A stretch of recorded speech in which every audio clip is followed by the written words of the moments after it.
The afternoon light filtered through the lace curtains of the Victorian house on Laurelhurst Avenue, casting familiar shadows across the hardwood floors that Eleanor Miller had walked for 35 years.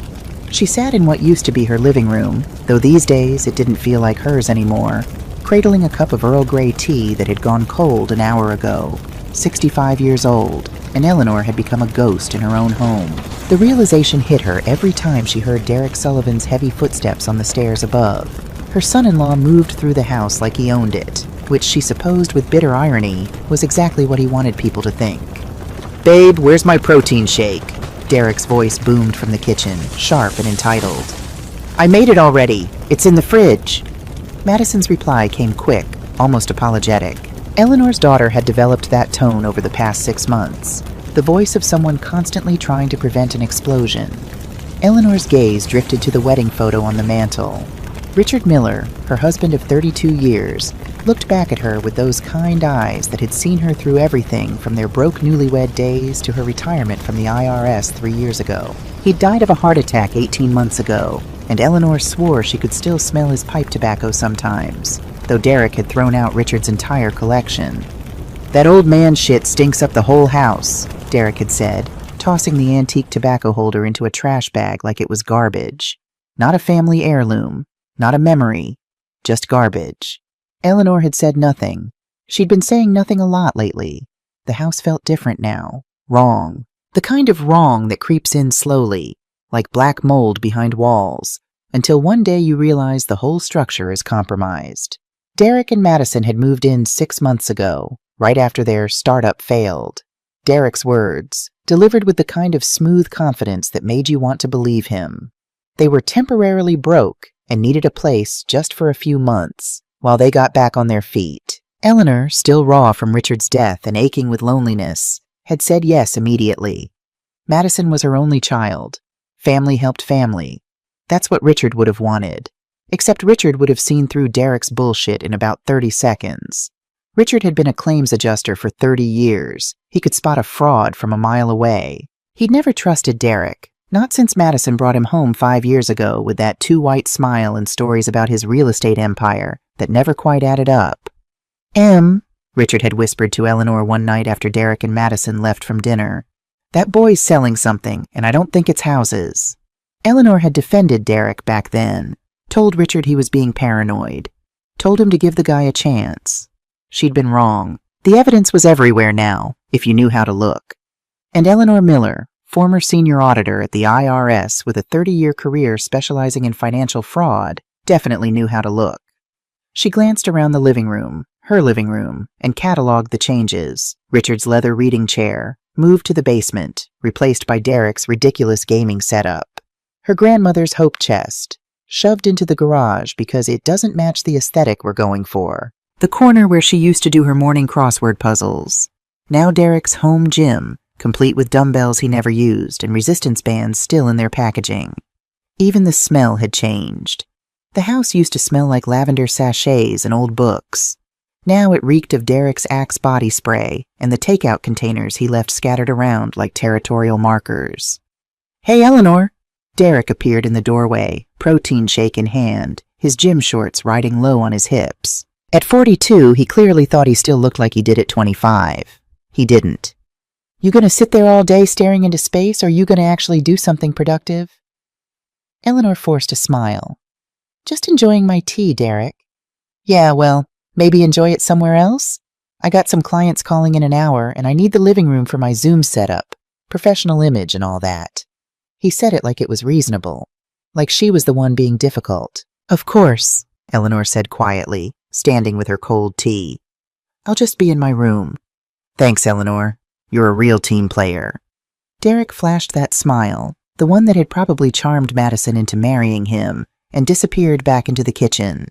Eleanor climbed the stairs slowly, feeling every one of her 65 years in her knees. Her bedroom was at the end of the hall, the smallest bedroom, because Derek and Madison had claimed the master suite since we're a couple and need more space. She passed what used to be her home office. The door was closed. It was always closed now. "I need a private workspace for my real estate business," Derek had explained, moving her desk out and his gaming computer in. "You understand, right? Can't have clients hearing background noise. Eleanor had agreed because what else could she do? Kick her daughter and son-in-law out onto the street? Except Derek didn't seem to have many clients. The phone never rang. No one ever stopped by for showings. For a real estate agent, Derek was remarkably unbusy. Eleanor sat on her bed, the bed she used to share with Richard, and stared at the wall. 30 years as an IRS auditor. 47 cases of major fraud detected. $23 million recovered. Commendations, awards, respect. And now she couldn't even watch TV in her own living room. Richard, she thought, I really screwed this up, didn't I? But then, from somewhere deep in her chest, she felt something flicker. Something that had been dormant for months. That old auditor's instinct. The one that could spot a discrepancy in a 1,000-page tax return. The one that could smell a fraud scheme 3 transactions deep. That instinct was waking up, and it was pissed. Friday evening, 7:30 p.m. Eleanor had learned to time her activities around Derek's schedule. He usually disappeared into his office after dinner, which meant she could have a few hours of peace in the living room. She settled into the couch, the one piece of furniture Derek hadn't replaced yet, and turned on PBS. They were running a documentary about the Watergate scandal, part of a series on political corruption. It was exactly the kind of thing Eleanor loved. Meticulous investigation, paper trails, the slow unraveling of lies. It reminded her of her best days at the IRS, when she'd cracked a multi-state tax fraud scheme that had been running for 7 years.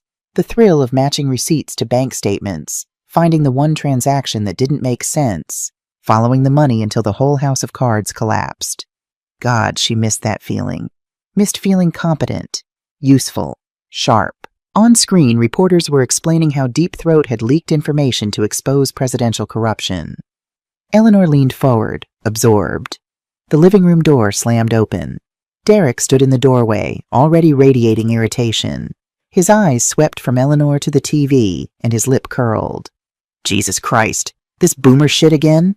He stalked across the room. Eleanor, seriously, how many times are you going to watch these old people documentaries? I enjoy them, Eleanor said evenly. They're educational. Educational? Derek laughed, sharp and mean. Babe, he called toward the kitchen. Your mom's getting educated about shit that happened 50 years ago. Madison appeared in the doorway, dish towel in hand. She looked tired. She always looked tired lately. Derek, just let her watch. Nah, you know what? I'm done with this. Derek grabbed the TV remote from the coffee table. Derek, please don't, Eleanor started. We're not running a damn nursing home here, Eleanor. He pressed the power button, but the TV stayed on. Eleanor had the cable box remote tucked safely beside her. Derek's face flushed. Give me the remote. I was watching that.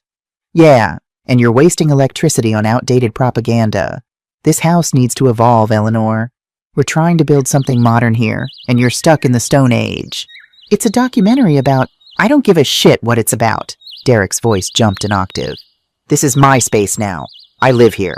I pay bills. You don't pay bills, Eleanor said quietly. The words slipped out before she could stop them. The room went very still. Derek's eyes narrowed. Excuse me? You don't pay bills, Eleanor repeated, louder this time. I've checked the joint account. There have been no contributions from you or Madison in 6 months. Are you fucking serious right now? Derek took a step closer. We're contributing by being here, by keeping you company, by making sure you don't turn into some sad old lady who dies alone watching black and white TV. Derek, come on, Madison started. No, Madison, your mom needs to hear this. Derek turned back to Eleanor, and there was something ugly in his expression now, something that made Eleanor's stomach clench. You'd be rotting in some state-run elder care facility if it wasn't for us. You should be grateful. We're even here, putting up with your outdated habits and your depressing-ass stories about your dead husband. The mention of Richard hit like a slap. Eleanor stood up slowly. This is my house. Your house? Derek laughed. You mean the house that's falling apart? The house with the leaky roof we had to fix? The house that you can't maintain alone? I never asked you to. No, but we did it anyway, because we're family. Derek grabbed the HDMI cable connecting the TV to the cable box. Derek, don't... He yanked it out. The screen went black. There. Problem solved. Derek tossed the cable onto the floor. Maybe now you'll do something actually useful with your time, like meal prep, or laundry. You know, Contribute to the household instead of just sitting on your ass watching TV. Eleanor stared at the disconnected cable lying on the hardwood floor. Something about it, the violence of the gesture, the casual cruelty, made everything crystallize. This wasn't about the TV. It had never been about the TV. This was about control, about making her feel small in her own home, about erasing her piece by piece until there was nothing left but a grateful old lady who knew her place. Eleanor looked up at Derek, then past him to Madison. Her daughter stood in the doorway, dish towel twisted between her hands. Their eyes met. Defend me, Eleanor thought. Please, Madison, say something. Anything. Madison's mouth opened, then closed, then opened again. Mom, she said softly, and Eleanor's heart lifted for just a second. Derek's right. You need to be more flexible. We're trying to build a modern household here. Your habits are stuck in the past, and it's creating tension. Maybe it's time to adjust. Eleanor felt something break inside her chest. Not her heart, that had broken when Richard died. This was different. This was the last fragile thread of hope that her daughter was still on her side. Madison wasn't a victim of Derek's manipulation. Madison had chosen him, over her. I see, Eleanor said quietly. Derek smirked. Good, I'm glad we had this talk. Real productive. Now I got a conference call at 8, so I need this room. You can watch TV in your bedroom if you want. We got you that little 13-inch from Target, remember? He left, already pulling out his phone, stepping over the disconnected cable like it was trash. Madison lingered for a moment. Mom, I know it seems harsh, but Derek's trying to help. You have to admit, you've been kind of stuck lately, since Dad died. Get out, Eleanor said softly. Mom, get out. Madison's face crumpled for a second, but then she straightened her shoulders and left. Eleanor stood alone in the living room. The documentary was over. She'd missed the ending. The cable lay on the floor like a dead snake. She bent down slowly and picked it up, examined it. The connector was fine. Derek had just yanked it free, but it wasn't damaged. Everything can be reconnected, Eleanor thought, if you know how. She sat back down on the couch, cable in hand, and stared at nothing. 30 years tracking financial criminals. 30 years following paper trails and finding patterns in chaos. 30 years training her mind to see what other people missed. And she'd missed everything happening right under her nose. But she wasn't missing it anymore. Eleanor Miller, former senior IRS auditor, widow, mother, ghost, felt something cold and sharp settle in her chest. She wasn't going to cry. She wasn't going to rage. She wasn't going to have a breakdown. She was going to do what she did best. She was going to investigate, document, and expose. Derek Sullivan, she thought. You have no idea who you're fucking with. Eleanor didn't sleep that night. She lay in bed, staring at the ceiling, listening to Derek snoring through the wall, Madison's lighter breathing, the house settling around her. Richard used to tell her she had a dangerous mind when she got into auditor mode. You're like a bloodhound when you smell fraud, he'd laugh. Relentless. She'd always taken it as a compliment. Now, in the darkness, she let that bloodhound off its leash. The cable incident wasn't isolated. It was part of a pattern. Eleanor's mind began cataloging everything she'd observed over the past 6 months, organizing it the way she used to organize evidence for fraud cases. Financial anomalies. 1. Derek claimed to be a real estate agent, but Eleanor had never heard him take a single phone call from a client. No showings, no open houses, no business cards. 2. Madison said she was actively job hunting, but Eleanor never saw her doing interviews. No updated resume on the home computer. No networking events. 3. The joint checking account, the one Eleanor had added Madison to after Richard died, just in case of emergencies, had been steadily draining. Small amounts at first. $200 here, $500 there. But consistent. 4. Credit card bills were arriving addressed to Eleanor, but with charges she didn't recognize. $450 at Best Buy, $890 at Dick's Sporting Goods, $1,200 at Apple Store. 5. Derek had expensive new things. Apple Watch Ultra, $799. Golf clubs, $3,000. A new MacBook Pro, $2,500. For someone who was broke, he sure spent a lot. Behavioral red flags. 1. Derek had slowly taken over every shared space in the house. First the living room, then the dining room, Better for my workspace. Then the garage. Need room for my gym equipment. Now Eleanor couldn't access 60% of her own home without disturbing Derek's work. 2. He'd systematically removed or hidden Richard's belongings. The pipe collection, the vintage whiskey decanter, the Navy medals from Richard's service. All gone, to help Eleanor move on from grief. 3. Derek controlled the household schedule. Dinner times. TV time. When Eleanor could have guests over, never because we need our privacy. When she could use the kitchen. 4. He'd started criticizing everything Eleanor did. How she dressed. Why do you wear those old lady cardigans? What she ate. More bread? Carbs are killing you. How she spent her time. You just sit around all day. Classic control tactics. Isolation. Criticism. Gaslighting. Eleanor had seen it 100 times in fraud cases. Abusers used the same playbook whether they were stealing from the government or from their own families. The locked room. Most suspicious of all, Derek's office, her former office. The door was always locked. Always. Client confidentiality, Derek said whenever Eleanor asked about it. Real estate deals are sensitive. Can't have people snooping. But real estate agents didn't lock their offices.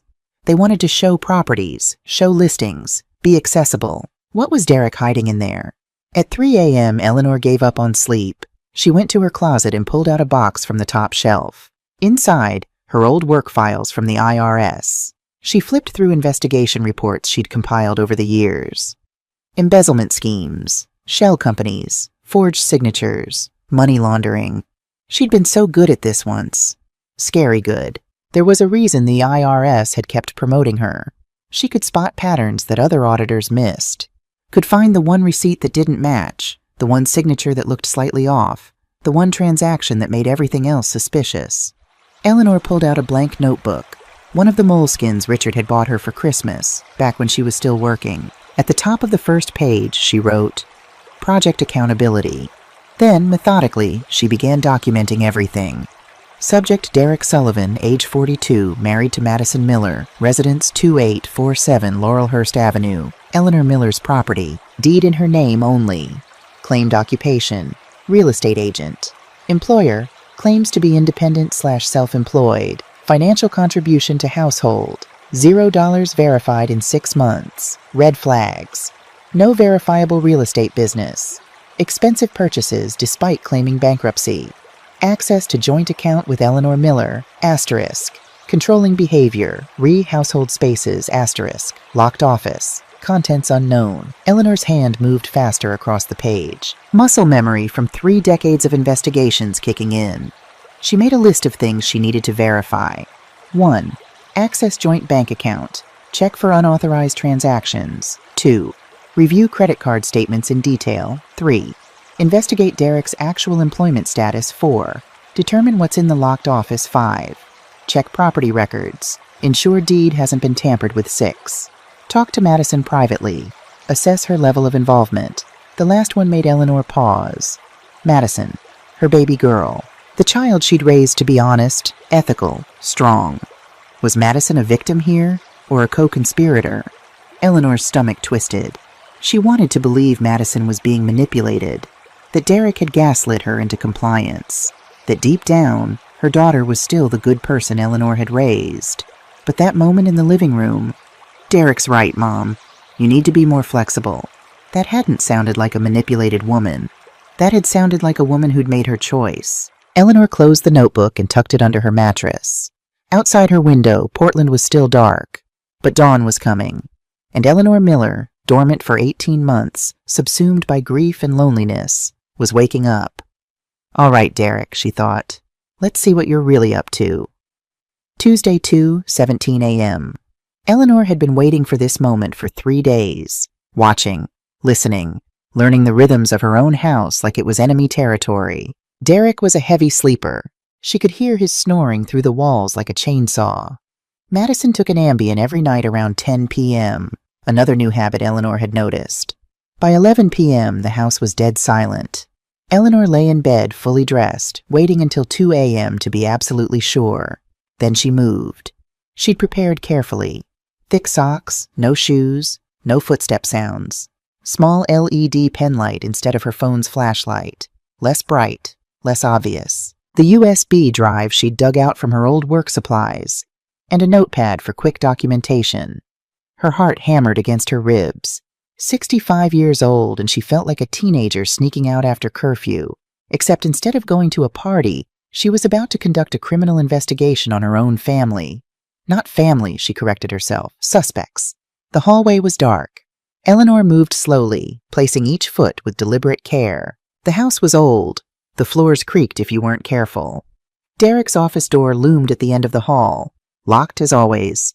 But Eleanor had lived in this house for 35 years. She knew every quirk, every flaw, including the fact that this particular door lock was original to the house, a 1940s pin and tumbler that could be picked with a bobby pin if you knew what you were doing. Richard had accidentally locked himself out of this room once, and a locksmith had shown them the trick. These old locks are more decorative than functional, the guy had laughed. Eleanor pulled 2 bobby pins from her hair and knelt in front of the door. Her hands shook. She took a breath, steadied herself. You've faced down mob accountants and corporate fraudsters, she told herself. You can handle a locked door.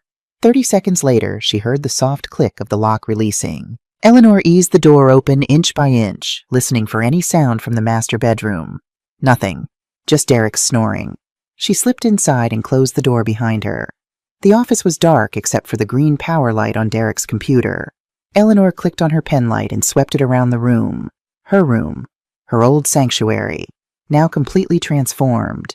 Derek's massive gaming setup dominated one wall, 3 monitors, LED lights, a chair that probably cost more than Eleanor's first car. The desk was chaos. Energy drink cans, snack wrappers, scattered papers.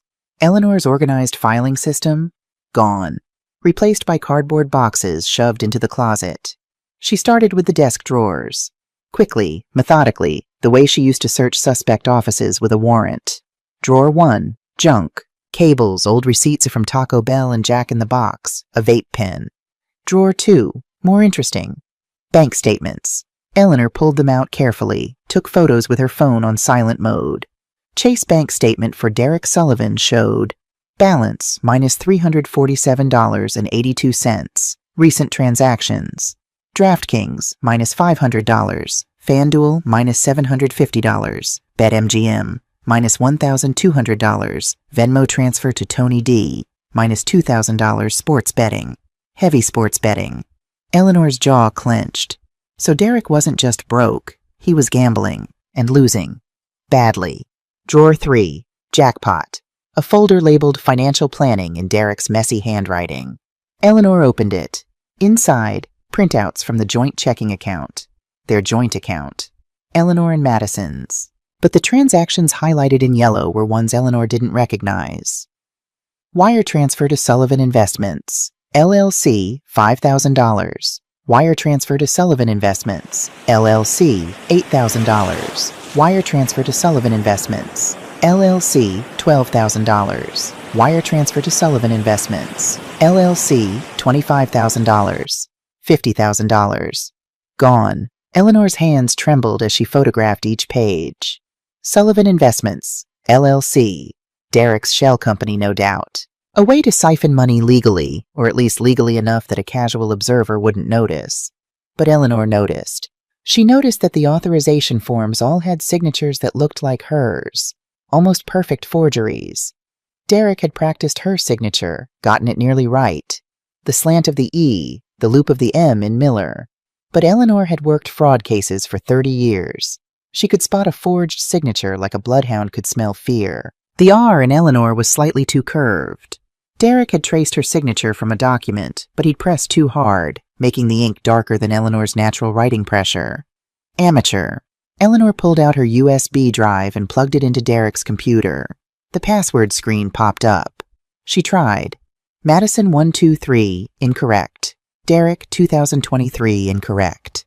Then, on a hunch, Sullivan $. The desktop loaded. Idiot, Eleanor whispered. She opened his documents folder and started copying everything. Bank statements, emails, PDFs, spreadsheets labeled house sale projections. One file made her blood run cold. Sunrise Valley Memory Care, admission packet.pdf. Eleanor opened it. The first page showed a brochure for Sunrise Valley Memory Care, compassionate Alzheimer's and dementia care for your loved ones. The second page, an admission form for Eleanor Miller. Patient name, Eleanor Miller, age 65. Diagnosis, early onset Alzheimer's disease. Physician, Dr. Patricia Brennan, MD recommended care, level full-time supervised living, monthly cost $8,500. Eleanor's vision blurred. She blinked hard. Dr. Brennan was her actual doctor, but Eleanor had seen her just 2 months ago for a routine checkup. Perfect blood pressure, perfect cognitive function. Dr. Brennan had literally said, "Eleanor, you're sharper than most 40-year-olds I treat." This was fake, a complete fabrication. Eleanor scrolled down. There was a signature on the admission form that was supposedly Dr. Brennan's. She photographed everything, hands shaking with rage. Deeper in the file, an email draft Derek hadn't sent yet, addressed to a lawyer. Subject conservatorship petition, Eleanor Miller. Hi, Tom. Following up on our call last week. My mother-in-law, Eleanor Miller, 65, has been showing significant signs of cognitive decline. My wife, Madison, and I are concerned for her safety. We've secured a medical diagnosis from her physician, Dr. Brennan, confirming early-onset dementia. We'd like to move forward with a conservatorship petition so we can make financial decisions on her behalf. The primary asset is her house at 2847 Laurelhurst Avenue, Portland, recently appraised at $900,000. We need to liquidate this asset to pay for her long-term care at Sunrise Valley facility. Please prepare the paperwork. We're hoping to have this finalized within 60 days. Thanks, Derek Sullivan. Eleanor read it twice, then a third time. They were going to have her declared incompetent, steal her house, lock her in a nursing home. The house Richard had bought for them, the house where she'd raised Madison, the house with 35 years of memories embedded in every floorboard. Derek was going to take it all. The USB drive finished copying. Eleanor ejected it, pocketed it, and was about to close the laptop when she noticed one more folder, Tony_debt.docx. She opened it. It was a ledger, a debt log. Amount owed to Tony, the Shark Delgado, $85,000. Original loan, $50,000. Interest, 15% weekly. $35,000 accrued. Payment deadline, October 15th. Consequences of non-payment. See attached photo. Eleanor clicked the attached photo. Her stomach lurched. It was a picture of a man's hand, or what used to be a hand. 3 fingers were bent at impossible angles. A loan shark. Derek owed $85,000 to a loan shark, and his plan to pay it back, steal Eleanor's house. She heard a sound from the hallway. Eleanor froze, pen light off, holding her breath. Footsteps, heavy ones. Derek. Shit. The office door started to open. Eleanor's mind went into hyperdrive. She couldn't hide under the desk. Too obvious. Closet? No time. She did the only thing she could think of. She opened the office door fully, stepped into the hallway, and put on the most confused expression she could manage. Derek stood there in his boxers, squinting at her. Eleanor? What the fuck are you doing? Eleanor let her shoulders sag, made her voice slightly shaky. Oh, Derek, I'm sorry. I was looking for my blood pressure medication. I thought I left it in here when this was still my office. I get so confused at night. Derek's eyes narrowed. He looked past her into the office, scanning for anything out of place. Eleanor had put everything back. The desk drawers were closed. The computer screen was dark. She'd closed the laptop. Your meds are in your bathroom, Eleanor. In the medicine cabinet, where they've always been. Oh. Eleanor let out a small, embarrassed laugh. Of course, I'm sorry. I don't know what I was thinking. I must be more tired than I thought. Derek stared at her for a long moment. Eleanor could see him calculating, trying to decide if she was really confused or if this was something else. Finally, he sighed. Jesus Christ. Go back to bed, Eleanor, and don't come in my office again. Ever. You understand? Yes, Derek, I'm sorry. Yeah, whatever, just go. Eleanor shuffled back to her room, hunched over like a confused old woman. Only when her door was closed and locked did she straighten up. The USB drive was still in her pocket. The photos were still on her phone. Derek hadn't caught her. She sat on her bed, adrenaline crashing through her system, and looked at her hands. They weren't shaking anymore. Eleanor Miller, senior IRS auditor, had just completed her first reconnaissance mission, and she'd hit the mother lode. Now, she thought, pulling out her notebook, let's build the case. Eleanor didn't go back to sleep. She spent the next 3 hours organizing everything she'd discovered into a proper investigation file. By dawn, she had 147 photos of financial documents, audio recordings. She'd bought a recording pen from Amazon 3 days ago. A complete timeline of Derek's financial exploitation. Names of everyone she needed to contact. At 6 a.m., she made the first call. The phone rang 3 times before a sleepy voice answered. "This better be important. It's 6 in the goddamn morning." "Diane, it's Eleanor Miller." Silence. Then, "Eleanor? Holy shit, I haven't heard from you since Richard's funeral. What's going on?" Diane Foster had been Eleanor's colleague at the IRS for 15 years. Now she ran her own forensic accounting firm, specializing in fraud investigation. She was also one of the smartest, most ruthless accountants Eleanor had ever met. "Diane, I need your help, quietly." "Okay, you've got my attention.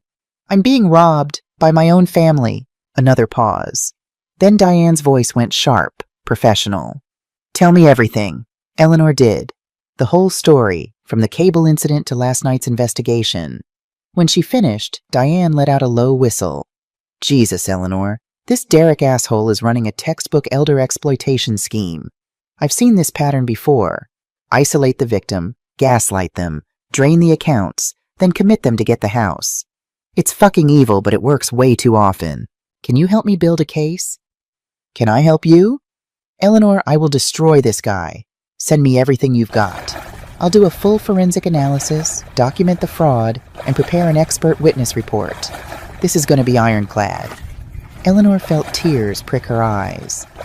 "Thank you, Diane." "Don't thank me yet. We're about to go to war.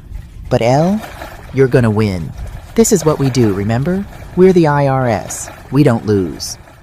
After hanging up with Diane, Eleanor made the second call. "Walsh Legal Associates, this is Rebecca." "Rebecca Walsh? My name is Eleanor Miller. I need an attorney who specializes in elder law, specifically financial abuse cases." "You've got the right firm, Mrs. Miller. Can you come in today?" "Yes, as soon as possible." The law offices of Walsh Legal Associates occupied a renovated brick building in Portland's Pearl District. Eleanor arrived at 10 a.m. sharp, carrying a leather briefcase Richard had given her 20 years ago. Rebecca Walsh was younger than Eleanor expected, maybe 40, with sharp eyes and a no-nonsense handshake. "Mrs. Miller, please sit. Tell me what's happening." Eleanor opened her briefcase and pulled out the USB drive. "I've documented everything. Financial records, forged signatures, fake medical documents, evidence of a conspiracy to commit me to a care facility and steal my $900,000 home." Rebecca's eyebrows rose. She plugged in the USB drive. 5 minutes into reviewing the files, she looked up. "Mrs. Miller, in 10 years of practicing elder law, I have never seen a victim come this prepared. Most people don't even realize they're being exploited until it's too late. I'm a former IRS senior auditor. Fraud detection is what I do." Rebecca smiled. "Then Derek Sullivan picked the wrong mark. This is textbook elder financial exploitation under Oregon Statute 124.110. We have enough here for both civil and criminal charges. I want them out of my house. Immediately." "We can do that. And more." Rebecca leaned forward. "Mrs. Miller, I want to make an example of these people. Too many families get away with this shit because elderly victims are too scared or embarrassed to fight back. You're not scared, are you?"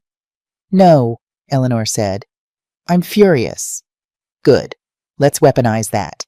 2 days later, Eleanor met Detective Sarah Rodriguez from Portland PD's Elder Abuse Unit at a coffee shop in Selwood. Detective Rodriguez was in her early 50s, with tired eyes that had seen too much. She ordered a black coffee and listened while Eleanor laid out the evidence.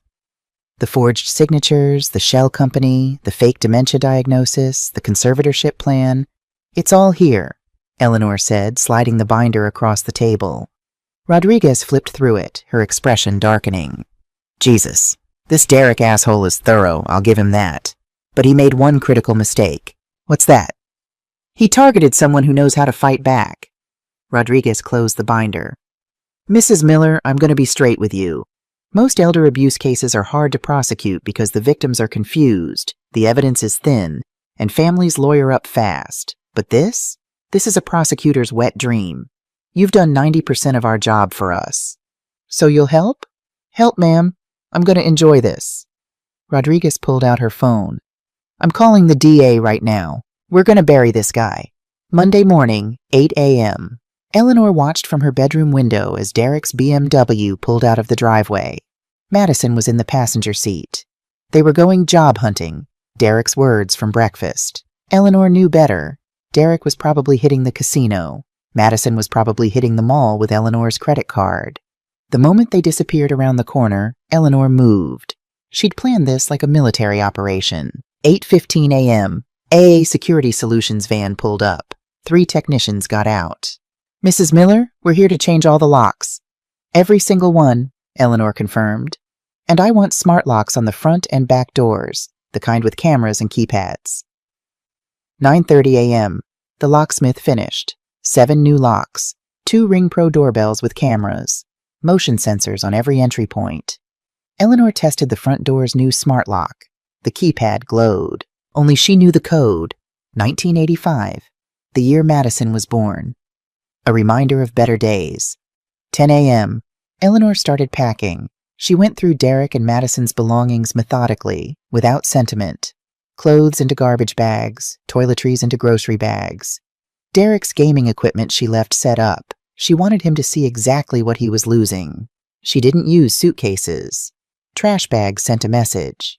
You're garbage, and this is how garbage gets removed. 11 a.m. Rebecca Walsh arrived with Detective Rodriguez and 2 uniformed officers. Everything's ready, Eleanor said.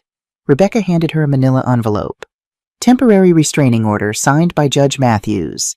Derek Sullivan and Madison Miller are prohibited from entering this property. If they violate it, they go to jail. No questions. Detective Rodriguez held up an evidence kit. Mrs. Miller, I need you to walk me through the office one more time. We're executing a search warrant in approximately 6 hours. They went upstairs. Eleanor unlocked Derek's office with her new master key. Rodriguez whistled low. Look at this setup. 3 monitors, top-of-the-line gaming rig. What'd this cost, 5 grand?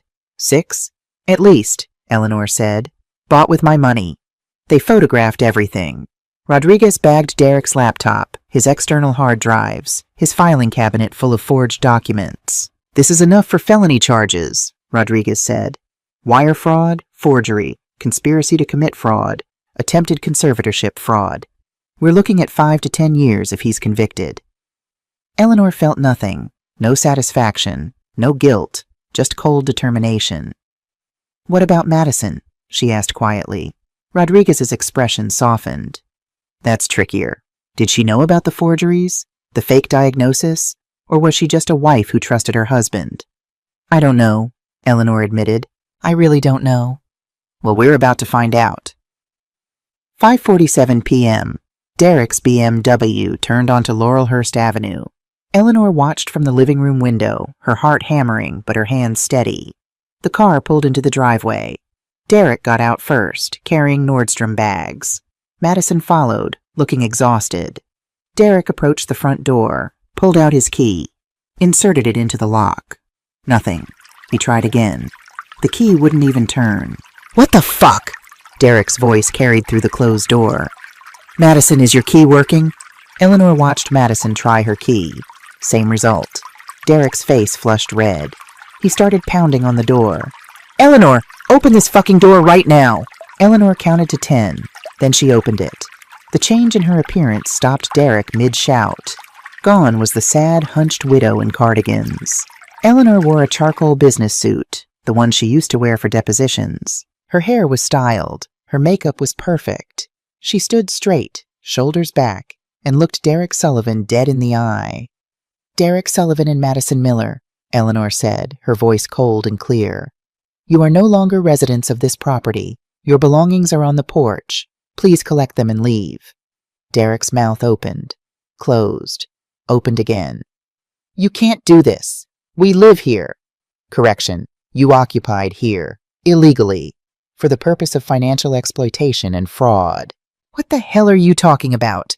Derek tried to push past her. Eleanor didn't move. I wouldn't do that if I were you. This property is under video surveillance, and you're currently violating a restraining order. Restraining order? You crazy bitch, you can't get a restraining order against your own family. Actually, I can. Eleanor pulled out her phone, opened the camera app, and turned it to show Derek and Madison. Smile for the evidence. Everything you say and do right now is being recorded and will be used in criminal proceedings. Madison's face went white. Mom, what's happening? What's happening, Madison, is justice. Eleanor pulled out her iPad and turned it to show the screen. Bank statements, wire transfers, $50,000 in highlighted transactions. Did you know your husband stole $50,000 from our joint account? Did you know he forged my signature 23 times? Did you know he created a fake medical diagnosis to have me declared incompetent? That's bullshit, Derek shouted. She's having an episode. She's confused. This is exactly why we need to get her into a facility. I'm not confused, Derek. I'm a forensic auditor, and you're a fraud. Derek's eyes went wild. He pulled out his phone. I'm calling the cops. You're clearly not mentally competent. Please do, Eleanor said calmly. They're expecting your call. Sirens. 2 Portland PD cruisers turned onto the street, lights flashing. Derek's face shifted from anger to confusion to dawning fear in the space of 5 seconds. What did you do? Detective Rodriguez stepped out of the first car, followed by 2 uniformed officers. From the second car came Rebecca Walsh and another man in a suit. The district attorney. Eleanor recognized him from news broadcasts. Derek Sullivan? Rodriguez's voice carried authority. Yeah, that's me, and I want to report... Mr. Sullivan, I'm Detective Sarah Rodriguez, Portland PD Elder Abuse Unit. You're under arrest for financial exploitation of a vulnerable adult, forgery in the first degree, conspiracy to commit fraud, and attempted conservatorship fraud. What? No, she's the one who's crazy. Check her medical records. A silver Toyota Camry pulled up. Dr. Patricia Brennan stepped out, medical bag in hand. Mr. Sullivan, Dr. Brennan said, her voice like ice. I'm Dr. Patricia Brennan. The signature on those fraudulent dementia diagnosis papers? That was my signature you forged. I'm pressing charges for medical identity theft and fraud. Derek's face drained of color. I don't know what you're talking about. Turn around, Mr. Sullivan. Rodriguez pulled out handcuffs. This is insane, Madison! Tell them I was just trying to help. Tell them Eleanor is sick. But Madison wasn't looking at Derek. She was staring at Eleanor, tears streaming down her face. Mom, she whispered. I didn't know. I swear to God I didn't know about the money. But you knew something, Eleanor said quietly. Didn't you? Madison's face crumpled. Rodriguez cuffed Derek, who was now screaming, You're making a mistake! Check her bank records. I have power of attorney. I have legal authority. You have forged documents, Rodriguez said. There's a difference. She led Derek to the patrol car. He fought every step, screaming threats, screaming Eleanor's name, screaming about lawyers. The neighborhood had come out to watch. Mrs. Chen from next door, the Robinsons across the street, all watching Derek Sullivan get arrested on the front lawn of Eleanor Miller's house. Eleanor felt nothing, just cold, empty satisfaction. Madison stood on the porch, sobbing, trash bags of her belongings at her feet. Madison Miller? The second officer approached. Am I being arrested too? Madison's voice was barely a whisper. Not at this time. But you're a person of interest in an ongoing investigation. Detective Rodriguez will be in touch. The officer left. Madison and Eleanor stood 5 feet apart, a chasm between them. Mom? Don't. Eleanor's voice cracked for the first time. Just, don't. I didn't know about the forgeries, I swear. But I knew he was using your credit cards. I knew he was controlling you, and I let it happen, because it was easier than fighting with him. You chose him over me. I know. Madison's tears fell harder. I know, and I can't take it back. I can't undo it. Mom, I'm so sorry. Sorry doesn't give me back the last 6 months. Sorry doesn't erase the fact that my own daughter stood by while her husband called me worthless in my own home. Eleanor picked up one of the trash bags and held it out. Take your things, leave, and don't come back unless you're ready to face what you've done. Madison took the bag. Her hands shook. Are you pressing charges against me too? Eleanor looked at her daughter, really looked at her, saw the scared, broken woman who'd lost herself trying to please a monster. I don't know yet, Eleanor said honestly. But Madison, you need to decide who you are. Are you Derek's wife, or are you my daughter? Because you can't be both anymore. Madison nodded, grabbed the rest of her bags, and walked to her car. Eleanor watched her drive away. Then she went inside, locked the new smart lock, and allowed herself exactly 5 minutes to cry. After that, she called Rebecca Walsh. It's done, Eleanor said. What's next? Next? Rebecca's voice carried grim satisfaction. Next, we destroy him in court. 3 weeks later, Eleanor sat across from Madison in a quiet corner of Powell's Books Cafe. Madison had asked for this meeting. Eleanor had agreed, mostly out of curiosity. Madison looked terrible. Dark circles under her eyes, hair unwashed. The woman who'd always been so put together was falling apart. Derek's lawyer called me, Madison said, stirring her coffee without drinking it. He wants me to testify that you were showing signs of dementia, that Derek was just trying to help, that everything we did was out of concern. And? Eleanor's voice was neutral. And I told him to go fuck himself. Eleanor's eyebrows rose. Madison met her eyes. I talked to a therapist. A real one, not Derek's bullshit suggestions. She helped me see what was happening. Derek didn't just manipulate you, Mom. He manipulated me, too. She pulled out her phone, opened a video. The DA's office subpoenaed Derek's phone. They found this. Eleanor watched. It was Derek talking to someone off camera. Yeah, the old lady's easy to gaslight. Just hide her shit, tell Madison she's forgetting stuff. And boom, instant dementia story. Madison's so desperate to believe I know what I'm doing, she'll back up anything I say. The person off camera laughed. And the daughter doesn't suspect? Madison? Nah, she's too busy trying to be the perfect wife. She'd throw her own mother under the bus if I asked nicely enough. The video ended. Madison was crying. He knew exactly what he was doing, and I was too stupid to see it. You weren't stupid, Eleanor said quietly. You were abused. There's a difference. Is there? Because I still made choices, Mom. I still stood there and let him pull that cable out. I still agreed you were being difficult. Madison. Eleanor reached across the table, took her daughter's hand. What are you going to do now? The DA offered me a deal. Full immunity if I testify against Derek. Tell them everything. The finances I knew about, the control tactics, the times he practiced your signature in front of me. You saw him practice my signature? Madison nodded miserably. He said he was learning to help you with bills since your hands were getting shaky. I believed him. There's more, Madison whispered. Derek would hide your stuff on purpose. Your glasses, your keys, your pills. Then he'd show me when you were looking for them and say, see, she's losing it. And I fell for it. Every time. Eleanor felt rage and pity warring in her chest. Are you taking the deal? Yes, I'm testifying. Against Derek. But Mom, I know that doesn't fix what I did. I know you might never forgive me, but I need to at least tell the truth now. Eleanor was quiet for a long moment. I don't forgive you, she said finally. Not yet. Maybe not ever, but I'm proud of you for telling the truth. Madison's eyes widened. You are? It takes courage to admit you were wrong, especially when admitting it cost you everything. Eleanor squeezed Madison's hand once, then let go. Do the right thing in court. Then we'll see. Multnomah County Courthouse. 6 months later, the courtroom was packed. Elder abuse cases didn't usually draw crowds, but Eleanor's case had made local news. Former IRS auditor exposes son-in-law's fraud scheme, read the headline in the Oregonian. Derek sat at the defense table in an ill-fitting suit, looking smaller than Eleanor remembered.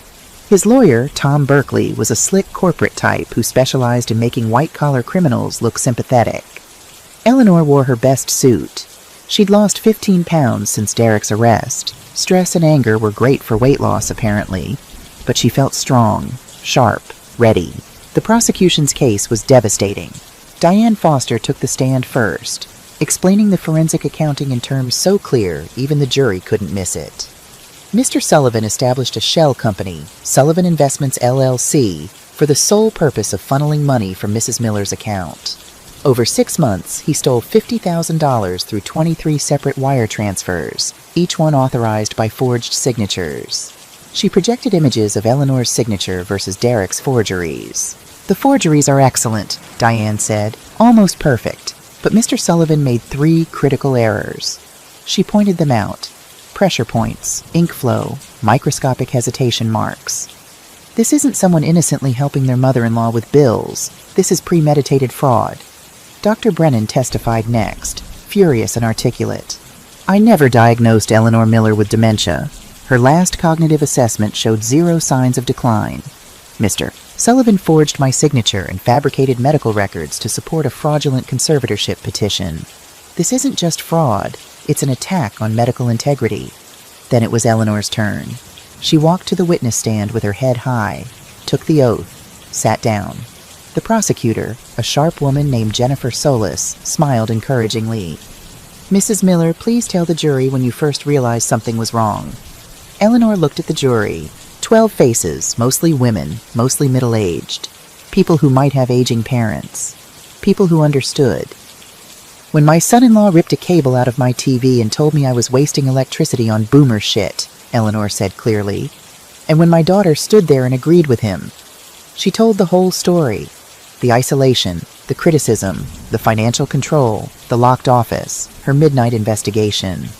I'm a former IRS senior auditor, Eleanor said.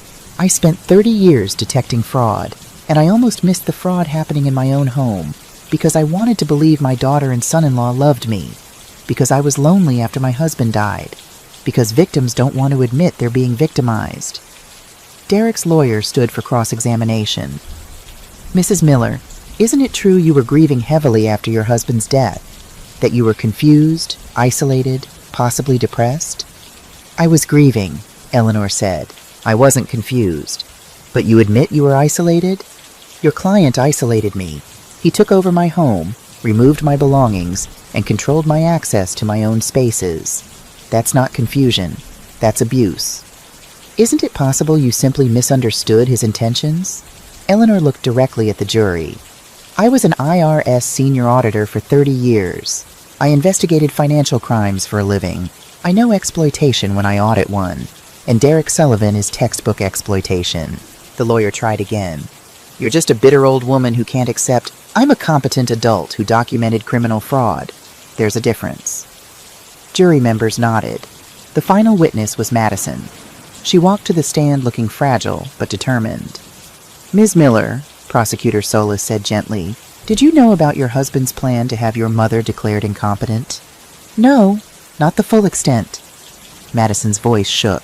But I knew things that should have made me suspicious. I knew he was practicing her signature. He told me it was to help her with bills. I believed him because I wanted to believe him. Did you know about the theft? Not until the arrest. But I knew he was using her credit cards. I knew he was controlling her. And I let it happen. Madison looked at the jury. I'm guilty too, not of forgery or fraud, but of cowardice. My mother was being abused in her own home, and I chose to side with my husband because it was easier than standing up to him. She turned to Eleanor, tears streaming. Mom, I'm sorry. I failed you, and I'll spend the rest of my life trying to make it right. The courtroom was silent. The jury deliberated for 4 hours. Verdict, guilty on all counts. Derek Sullivan, 5 years in prison, $50,000 restitution, $25,000 in fines. Madison Miller, no charges filed, cooperating witness. Eleanor sat in the courtroom as the verdict was read, feeling nothing. No triumph, no satisfaction, just exhaustion. Outside, Rebecca Walsh hugged her. You did it. You won. Yeah, Eleanor said. I won. But winning felt hollow when you had to destroy your own family to do it. Madison approached hesitantly. Mom? Eleanor looked at her daughter. Really looked. I'm starting therapy, Madison said. Real therapy. And I'm volunteering at an elder abuse prevention center. I want to help other families avoid what we went through. That's good, Eleanor said carefully. Can we maybe get coffee next month, just to talk?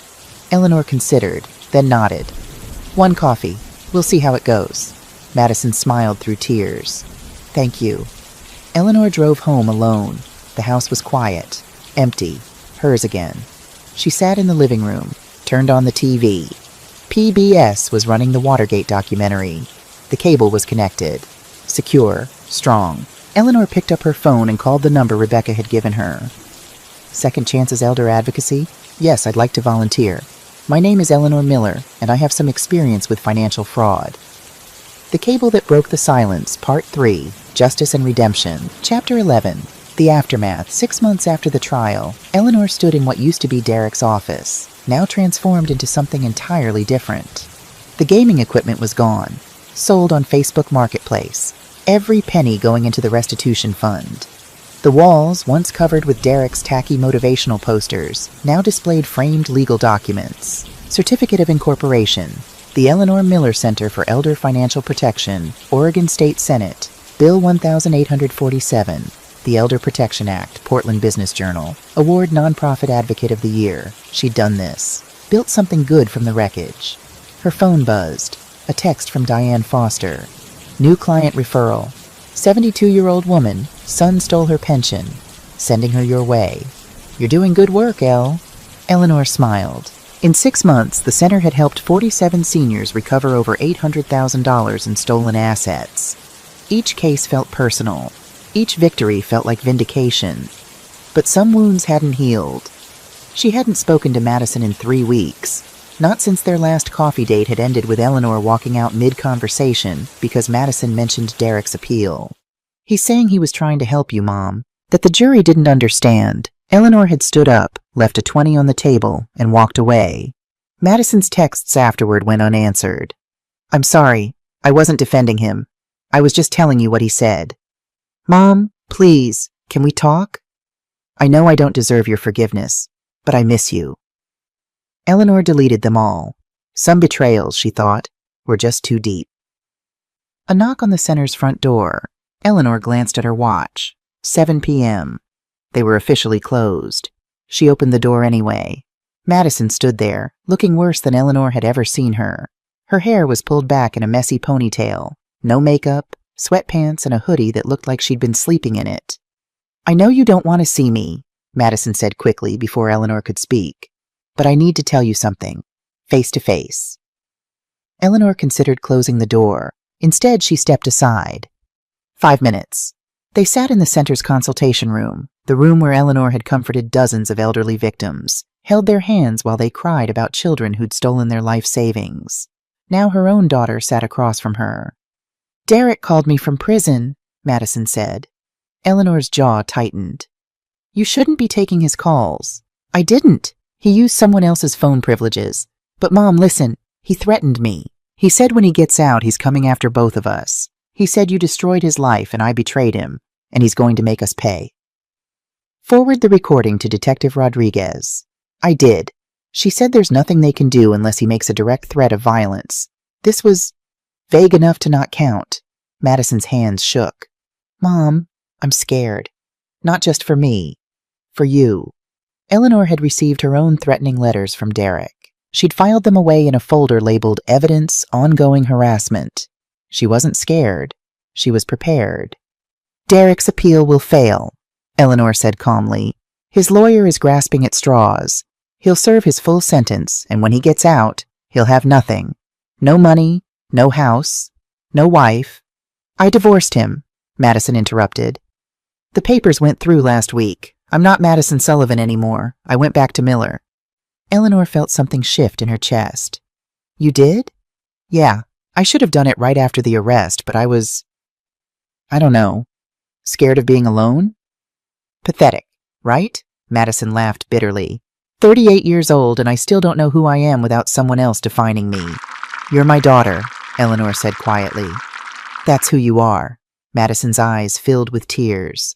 Am I? Because I don't feel like I deserve to be. Eleanor was quiet for a long moment. Then she stood and walked to the filing cabinet, pulled out a folder. Do you know what this is? Madison shook her head. This is every case I've worked on in the last 6 months. 47 victims of elder financial abuse. You want to know what they all have in common? What? Their children didn't see it happening. Or they saw it and didn't want to believe it. Or they believed it but didn't know how to stop it. Eleanor sat back down. You're not unique, Madison. You're not the only daughter who failed to protect their parent. The difference is you're trying to make it right. Am I? Because it doesn't feel like enough. It's not supposed to feel like enough. That's how you know you actually give a shit. Chapter 12. The Foundation's Work. 2 weeks later, Eleanor stood at a podium in Portland City Hall, facing an audience of 200 people, city councilors, social workers, attorneys, elderly advocates, and in the third row, Madison. "My name is Eleanor Miller," she began. 18 months ago, I was a victim of elder financial abuse. My son-in-law stole $50,000 from me, forged my signatures, and attempted to have me declared incompetent so he could steal my home. The room was silent. I was lucky. I had professional skills that helped me fight back. I had resources. I had rage. That got a few laughs. But most victims don't. Most victims are isolated, confused, ashamed. They don't report the abuse because it's their own family members doing it. And that shame, that silence, that's what predators count on. Eleanor clicked to the next slide. Statistics filled the screen. 1 in 10 Americans over 60 experiences elder financial abuse. That's 5 million people. The average victim loses $120,000, but 90% of cases go unreported. She let that sink in. The Eleanor Miller Center exists to change that. In 6 months, we've recovered over $800,000 for victims. We've provided free forensic accounting, legal representation, and emotional support. We've helped 47 families fight back. Another slide. Photos of their success stories. Faces blurred for privacy, but testimonials clearly visible. Eleanor saved my mother's life savings after my brother stole it. I thought I was going crazy. Eleanor showed me I was being gaslit. The center gave me my dignity back. But we need more, Eleanor continued. We need legislation that protects seniors. We need mandatory reporting requirements for banks when they see suspicious activity on elderly accounts. We need harsher penalties for family members who exploit vulnerable adults. She looked directly at the city councilors in the front row. That's why I'm here today, to ask you to support Senate Bill 1847, the Elder Protection Act. This bill would require 1. Mandatory elder abuse training for all bank employees. 2. Free forensic accounting services for seniors who suspect financial exploitation. 3. Enhanced criminal penalties for family members convicted of elder abuse.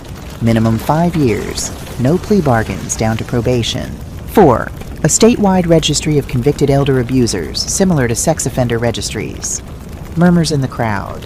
This was controversial. Eleanor knew it, but she didn't care about being polite anymore. Some people say that's too harsh, that families make mistakes, that we shouldn't criminalize people who are just trying to help. Eleanor's voice went hard. But let me tell you something. My son-in-law wasn't trying to help.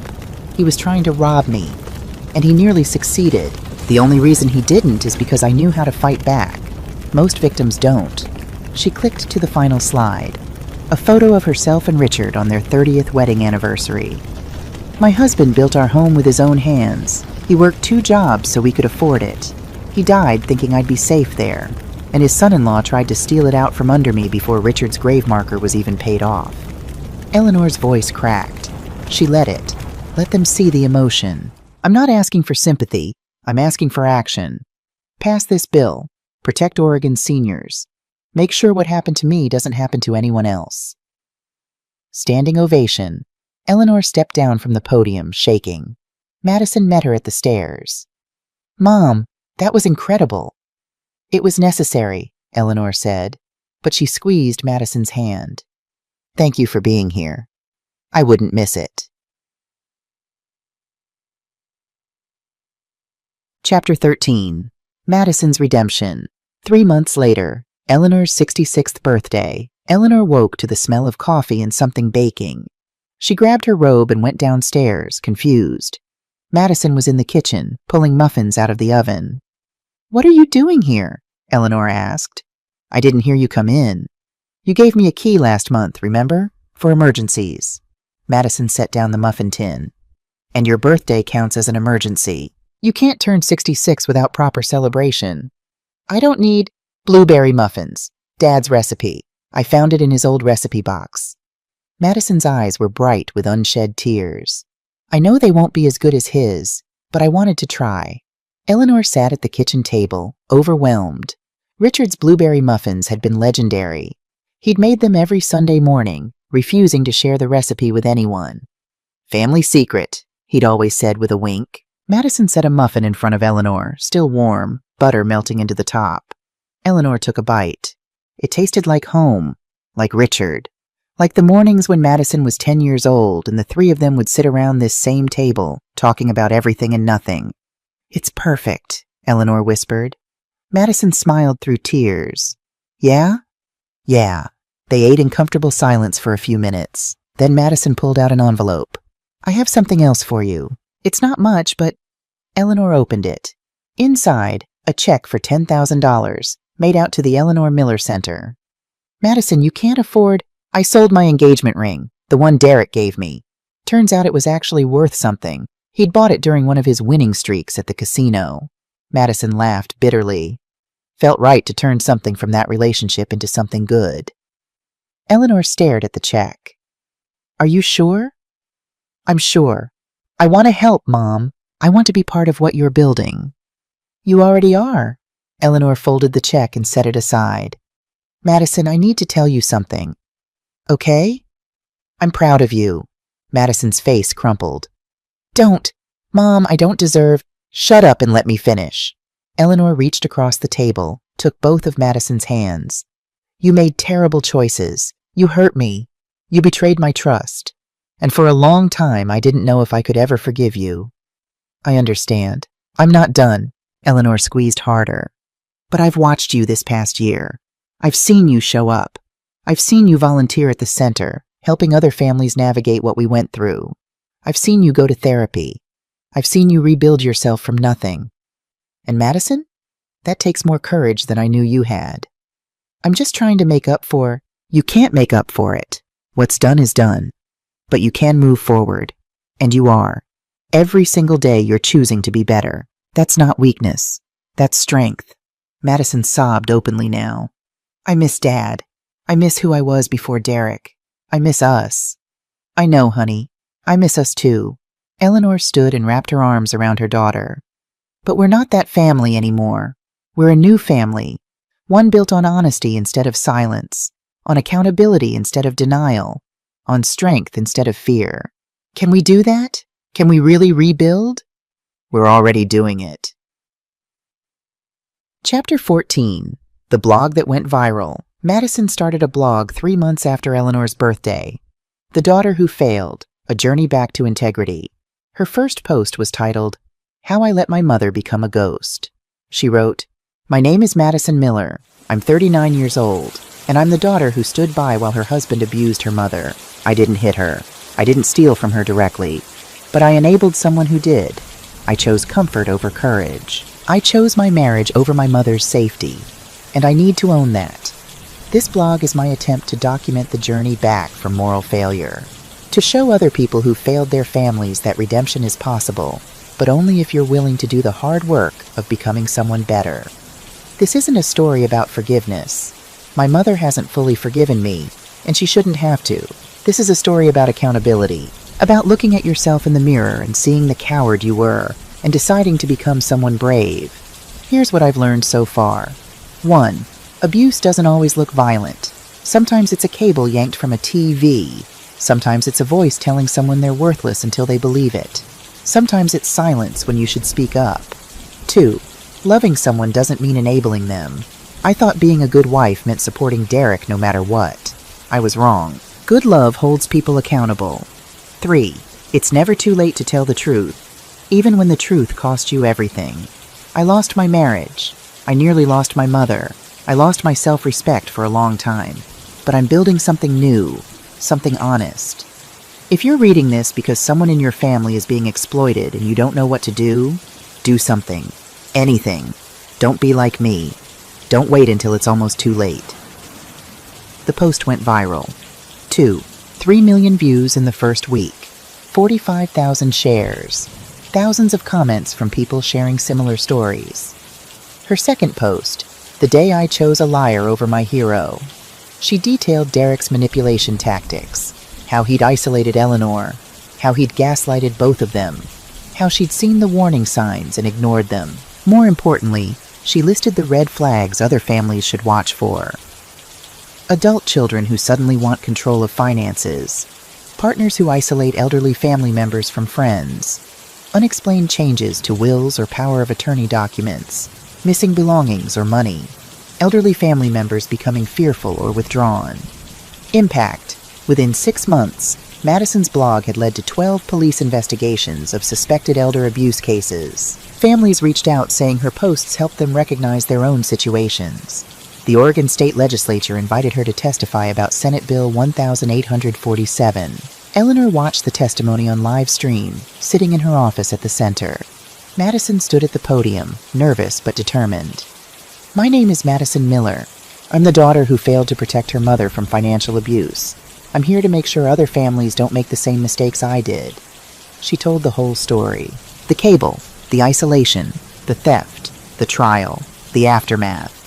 Senate Bill 1847 would have helped my mother fight back sooner. It would have given her more resources, more protection, more options. Please pass this bill. Not for me. I don't deserve your sympathy. But for the thousands of Oregon seniors who are being victimized right now while we sit here debating. The bill passed. 24-6 in the Senate, 48-12 in the House. Governor signed it into law 3 weeks later. Eleanor was there for the signing ceremony. Madison stood beside her. The governor handed Eleanor the signing pen. "Mrs. Miller, this bill exists because of your courage. Thank you." Eleanor turned to Madison, held out the pen. "This belongs to both of us." Madison's eyes widened. "Mom, take it. You earned it." Madison took the pen with shaking hands. "Thank you," she whispered. "Don't thank me. Just keep helping people." Chapter 15. The Cable That Holds. Ending. Christmas Eve. 2 years after Derek's arrest, snow fell softly on Laurelhurst Avenue, dusting the Victorian house in white. Inside, Eleanor Miller sat in her living room, truly her living room now, watching the lights twinkle on the Christmas tree. The house felt different. Better. Whole. The living room had been redecorated. Richard's reading chair was back from the basement, reupholstered in deep burgundy. Eleanor's grandmother's hope chest sat in the corner, polished and filled with photo albums. The walls displayed family photos. Eleanor and Richard's wedding. Madison as a baby. 3 generations together. And on the mantel, the signing pen from Senate Bill 1847, mounted in a small display case with a plaque. The Eleanor Miller Elder Protection Act, because silence enables abuse. The TV was on. PBS was running the Watergate documentary again. Eleanor smiled. She'd seen it a dozen times now, but it never got old. A knock on the door. Madison came in, arms full of wrapped presents, cheeks pink from the cold. "Merry Christmas, Mom." "Merry Christmas, honey." Madison set down the presents and took off her coat. She was wearing the sweater Eleanor had given her last Christmas, soft blue cashmere, with a note that said, "For new beginnings." "How is the center today?" Madison asked. She'd been volunteering there full-time for the past 6 months, coordinating their outreach programs. "Busy. We helped 3 new families file reports. 1 case is already going to the DA. "That's amazing." Madison settled onto the couch beside Eleanor. "Oh, I brought something." She pulled out a manila envelope. "What's this?" "Open it." Inside, the final divorce decree. Derek Sullivan's signature was at the bottom, along with a note from his lawyer. "Mr. Sullivan has waived all rights to appeal. Divorce is final. He will not contest." "It's over," Madison said softly. "Legally, financially, completely over." Eleanor hugged her daughter. "How do you feel?" "Free," Madison laughed. "Terrified, but free." They sat in silence for a moment, watching the documentary. On screen, investigators were explaining how they'd traced the money, followed the paper trail, exposed the corruption. "You know," Madison said, "this was the documentary you were watching that night, when Derek pulled the cable." "I know." "Do you ever think about what would have happened if you hadn't fought back? If you just let him get away with it?" Eleanor considered. "I'd probably be in a nursing home right now. Derek would have sold the house, taken the money, and moved on to his next victim. And you'd still be trapped in an abusive marriage, thinking it was normal." "Jesus," Madison shuddered. "That's dark. But it didn't happen, because I didn't stay silent." Madison looked at her mother. "You saved us both, you know. Not just yourself, Me too. I was drowning and I didn't even know it. You saved yourself, Madison. I just showed you the way out. The documentary ended. Eleanor picked up the remote, about to turn off the TV. Wait, Madison said. Can we watch something together? Maybe one of Dad's old Christmas movies? Eleanor smiled. White Christmas or It's a Wonderful Life? It's a Wonderful Life, definitely. Eleanor found the DVD in Richard's collection. He'd always insisted on having physical copies, in case the internet goes down. She loaded it into the player. As the opening credits rolled, Madison said quietly, Mom, I have something else for you. Madison, you already gave me. It's not a present, it's a question. Madison took a deep breath. The center is expanding. We're opening a second location in Eugene.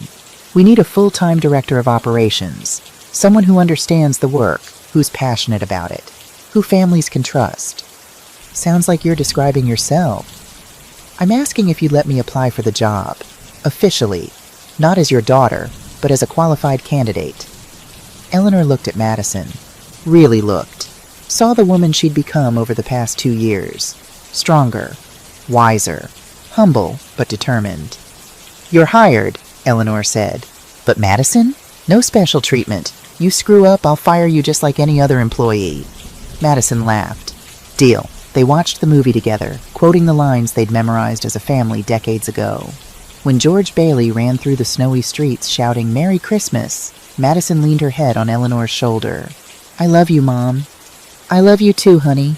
Outside, snow continued to fall. The neighborhood was quiet, peaceful. Christmas lights twinkled in windows up and down the street. Eleanor looked at the TV. The cable connection was perfect. She'd upgraded to a new system last year, professional installation, everything color-coded and organized. That cable Derek had yanked out? Eleanor had kept it. It sat in a shadow box in her office at the center, labeled, the cable that started it all. But that old cable wasn't the important one anymore. The important connection was the one sitting next to her on the couch, the one she'd almost lost and then fought like hell to rebuild. Eleanor's phone buzzed. A text from Detective Rodriguez. Merry Christmas, Eleanor. FYI, Derek's appeal was officially denied. He's serving the full 5 years. Thought you'd want to know. Eleanor showed the text to Madison. Good, Madison said simply. He deserves every day of it. Agreed. Eleanor put her phone away. Derek Sullivan was the past. A closed chapter. A cautionary tale. This, her daughter beside her, the center thriving, lives being saved. This was the future. Final scene.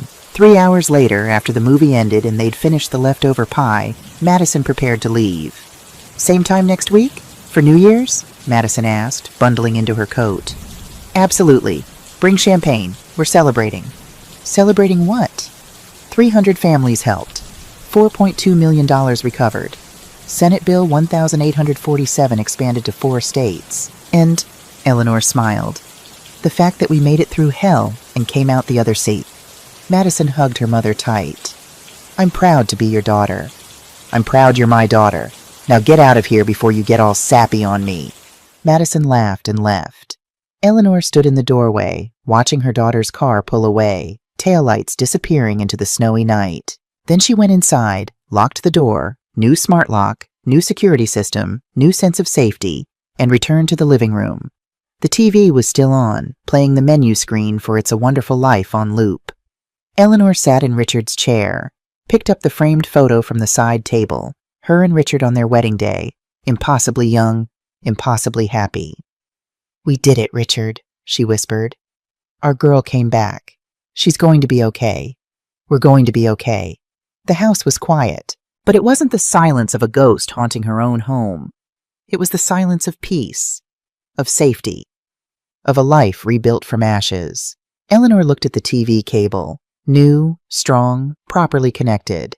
Some things, once broken, couldn't be fixed, but some things could be rebuilt, stronger than before.